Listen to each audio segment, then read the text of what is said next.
আসসালামু আলাইকুম প্রিয় দর্শক, আমরা আছি রূপসা সেতুর উপরে আর আমরা যাবো সুন্দরবনে বাঘ দরবার। চলেন যাই। এই যে বড় লম্বা বিল্ডিংটা দেখতেছেন, এই বিল্ডিংটা হলো খুলনা লঞ্চ টার্মিনাল। সবাই বাসের তে নাইমে টার্মিনালের ভিতর দিয়ে আইটা চলে আসলাম লঞ্চের কাছে। আমি কিন্তু সবার পিছে, আমার পিছে কিন্তু আর কেউ নাই। এত লঞ্চের ভিতরে আমাকে লঞ্চ হলো এই যে যেটা জিকমিক জিকমিক করতেছে, জিকমিক জিকমিক হলো আমাকে লঞ্চ। আমি তো আর লঞ্চ চিনি না, ওরা যে উঠলো আমি ওকে পাঁচ পাঁচ উঠে গেলাম লঞ্চের ভিতরে। সামনে আইসে দিয়ে আরিফ স্যার সবাই ক্যাবিনের চাবি বুঝাই দিতেছে, আমরাও ক্যাবিনের চাবি নিলাম। এটা আমরা প্রথমে রুম পেলাম 2 তলায় 215 নম্বর রুম। ভিতরে যাই দেখি যে আমার রুমমেট দুজন আগেই বসে রয়েছে। আগেই কিন্তু কইছে আমি সবার পিছনে থাই, অবশ্য সবার সাথেই থাই, কিন্তু একটু পিছে পিছে থাই। ক্যাবিনের ভিতরে যায় বসতে না বসতে ওয়েলকাম ড্রিঙ্কস দিয়ে আমাকে স্বাগতম জানালো, কিন্তু এইরকম বাজে ড্রিঙ্কস আমি আমার জীবনে কোনোদিন খাই নেই। পরে আমরা রুম চেঞ্জ করে 3 তলায় রুম নিছি। রুমের ভিতরে ব্যাগ বুক চাতুয়া সবার মতো লাইনে দাঁড়াইছি খাবার নেবার জন্য। রাতের খাবার দাবার শেষে চলতেছে আমাকে রাতের আড্ডা। এখনো ঠিকঠাক ভোরের আলো ফোটে নাই, তাও আমাকে লঞ্চ চলতেইছে, শুধু সামনের দিকে চলতেইছে। ভোরের আলো ফুটতেই আমরা ছোট নৌকায় করে রওনা দিলাম আন্দারমানিকের উদ্দেশ্যে। প্রথম দিন আমরা দেখা পাইছি এই বন্য হরিণটা। এই হরিণটা খাইতে খাইতে একবারে নদীর কাছে চলে আইছে। প্রথম ভাবছিলাম যে আমরা আগে আইছি, পরে দেখি না আমাকে আগে আরেক ট্রলার আইসে হাজির। তারপর আন্দারমানিকে নাইমে আন্দার কুন্দার হাঁটা শুরু করলাম আমরা। বন কর্তৃপক্ষ এই যে ঢালাই রাস্তা দিয়ে দিছে, যতদূর মন চায় হাঁটো, কোনো মানা নাই। বনের এই অঞ্চলে বেশি সুন্দরী গাছ, এই যে 60-70 ফিট গাছ দেখতেছেন, এটা সুন্দরী গাছ। এদিকেই তো হাই খালি গাছ আর গাছ, একই রকম গাছ, আলাদা কিছু পড়ে না। ডান পাশ দিয়ে হাঁটা শুরু করছি, হাঁটতে হাঁটতে বাম পাশ দিয়ে বের হয়েছি। বাম পাশে যে বড় বিল্ডিংটা দেখতেছেন, এটা নাম হলো ডলফিন টাওয়ার। এই টাওয়ারে নাকি ডলফিন দেওয়া যায়। আমরা এখন যে জায়গায় আছি এই জায়গার নাম আন্দারমানিক, আর এটা হলো আন্দারমানিকের ডলফিন টাওয়ার। এই ডলফিনটার উপরে গেলে সবকিছু পাখির চোখে পরিষ্কার দেখা যায়। নাম নিয়ে আমরা দুই বন্ধু 7 সকালে হাঁটা শুরু করলাম উপরের দিকে। উপরে উঠতে উঠতে সর্বশেষ যেই সিঁড়িটা একদম খাড়া সিঁড়ি, সামনের ওই মোহনায় ডলফিন দেখা যায়, যার কারণে এই জায়গার নাম ডলফিন মোড়। আর এই টাওয়ার থেকে দেখতে হয় টাওয়ারের নাম ডলফিন। প্রথম দিন সকালে সুন্দরবনে আমরা এসে দেখা পেলাম ওই যে একটা বানরের দেখা পাইছি। ওই যে একটা বানর গাছের মগডাল উঠে বসে রয়েছে, এই যার একটা বানর যেটা দেখা। তারপর লঞ্চে ফিরেছে, সকালের নাস্তা করলাম সবাই মিলে একসাথে। নাস্তা করে ডিজে বাজাইতে বাজাতে চললাম আমরা সুন্দরবনের মাঝে। এই ডিজে গানের তালে তালে আমরা এখন যাইতেছি আমাদের নেক্সট গন্তব্য কটকা অভয়ারণ্য ও জামতলা, দুইটা পাশাপাশি। ওইখানে ছোট্ট একটা বানর আছে, আপনারা ক্যামেরায় দেখতে পারবেন কিনা আমি আপনাকে একটু জুম করে দেখাইতেছি।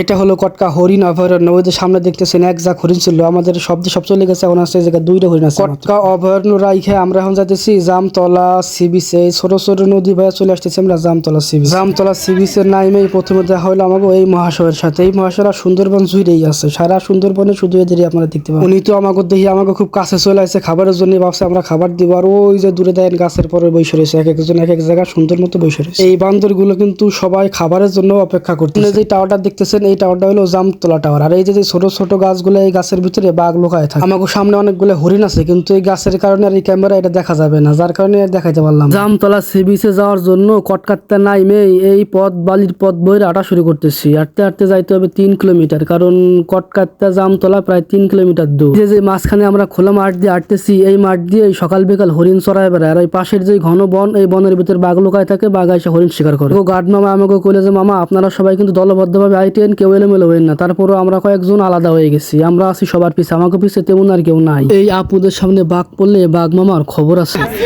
আপু মনে করেন আপনার সামনে যদি বাঘ চলে আসে, আপনি তখন কি করবেন? ফরিদপুর, আর কোথাও না? আচ্ছা আপু আপনি কি করবেন? আপু আপনি বাঘ পেলে কি করবেন?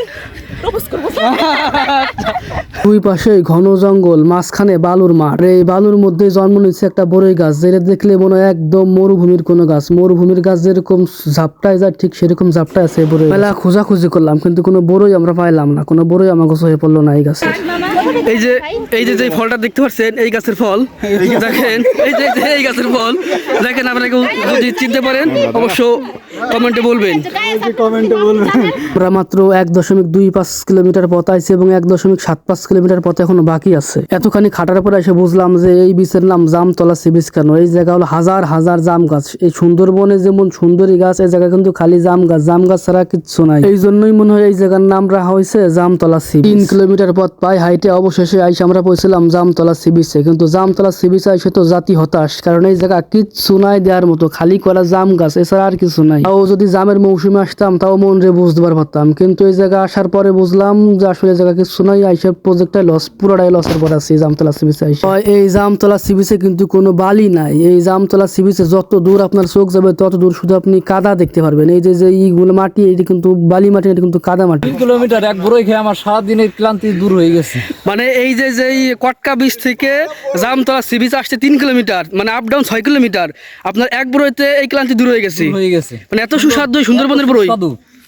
ও আচ্ছা আচ্ছা, তাহলে তো আমাদেরও খাওয়া উচিত সুন্দরবনের বড়ই। সবারই খাওয়া উচিত। কটকা অভয়ারণ্য থেকে জামতলা সি বিচ পর্যন্ত যে 3 কিলোমিটার, এই 3 কিলোমিটার পথের মাঝামাঝি এই জায়গাটা অনেক সুন্দর। দুই পাশে ঘন জঙ্গল, মাঝখানে এই ফাঁকা জায়গা ঘাসে পরিপূর্ণ, দেখলেই মনটা ভালো হয়ে যায়। আমাকে আগের গ্রুপ রেস্ট নিয়ে চলে গেছে, আমরা যারা পিছের গ্রুপ এবার আমাকে পালা আমরা এই জায়গায় বসে রেস্ট নিতেছি। ফেরার পথে জামতলা ঘাটে এসে দেখি ছোট ছোট মাছ ডাঙ্গা এসে বসে রয়েছে। ভাবলাম একটা মাছ ধরে দেয়, এটা কি মাছ?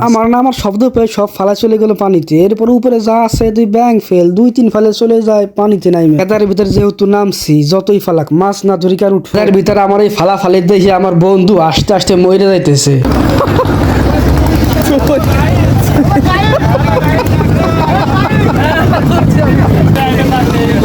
এই যে গাইস সফল, আমি সফল হইছি। পানির উপরে পানির স্রোত দেখতে ভালোই লাগতেছে। কটকা এই অঞ্চলে বাঘ মামার দেখা মেলে, কিন্তু আমরা হতবাগার আর বাঘের দেখা পাইলাম। বাঘ দেখবো বিষয়টা আনন্দের, কিন্তু বাঘের সাথে দেখা হলে পরবর্তী বিষয়টা ভয়ঙ্কর, এই বুঝে আক্রমণ তলা সি বিচ শেষে বাঘ মামার দেখা না পাইয়া পরবর্তীতে আমাকে টলার এসে বিলল কটকা অভয়ারণ্য কেন্দ্রে। আমরা একদম হরিণের কাছাকাছি, এখানে 3টা হরিণ আসছে আর বাদ বাকি হরিণগুলো আসতেছে। তাহা দেখি আমার স্যার ভিডিও করতে করতে একবারে মাটির সাথে মিশে গেছে। এতদিন হরিণ দেখছি চিড়িয়াখানায়, সুন্দরবনে এসে এত কাছ থেকে হরিণ দেখবো এটা কোনো সময় বিশ্বাসই করতে পারতেছিলাম না। এই হরিণের পিছে আরো এক জাক হরিণ আছে, যেই হরিণগুলি আমাকে ওই এক জাক মানুষ দেখে কাছে আসতেছে না। গাইস আস্তে আপনার অনুমতিটা বলেন, আপনি এত কাছ থেকে হরিণ দেখতে পেলেন? দারুণ গাইস, মামা দেখতে হয়ে গেল, হরিণ দেখলাম। মামা দেখার সময় তো আছে। কটকা অভয়ারণ্য কেন্দ্রের বড় বড় গাছগুলো মারা গেছে, ছোট গাছগুলো জীবিত আছে। এর কারণ যদি কারো জানা থাকে জানাবেন। তো দূরে চোখ যায় এবং যেই গাছগুলোই বেশি বড় সেই গাছগুলোই মারা গেছে, বুঝলাম না এর কারণটা। কটকাতে আইসে এত সুন্দর একটা সূর্যাস্ত দেখতে পারবো এটা আমাকে কল্পনায় কোনো সময় ছিল। বিশেষ করে এই মুহূর্তে এখন আমাকে সুন্দরবন ট্যুর কম সমুদ্র বিলাস বেশি মনে হইতেছে। আর একটা কথা, সুন্দরবনে এসে যারা যোগাযোগ বিচ্ছিন্ন হইতে না চান তারা কিন্তু অবশ্যই সাথে করে টেলিটক সিম নিয়ে আসবে। সুন্দরবন এরিয়ায় টেলিটক ছাড়া কিন্তু অন্য কোনো সিমে নেট পায় না, তাই সবাই সাবধান। যারা আসবেন অবশ্যই টেলিটক সিম সাথে করে নিয়ে আসবে। যাওয়ার সময় এই জায়গা ছিল অনেকগুলো বানর আর শুকুর, আর ফেরার পথে খালি বানর গুলো এই জায়গা আছে, শুকুর গুলো মানে জঙ্গলে চলে গেছে। প্রিয় দর্শক, আপনারা তো সারা জীবন শুধু শুনছেন যে বানরের বাদরামি, এইবার সচক্ষে দেখেন বানরের বাদরামি কয় কারে। সূর্য ডোবার সাথে সাথে আমরা লঞ্চে উঠে গেছি, আর লঞ্চে উঠে একটু পোস্ট নেওয়া আর কি। আজকের মতো এই পর্যন্তই, সকলে ভালো থাকবেন। আর ভিডিওটা কেমন লাগলো অবশ্যই কমেন্টে সবাই জানাবেন।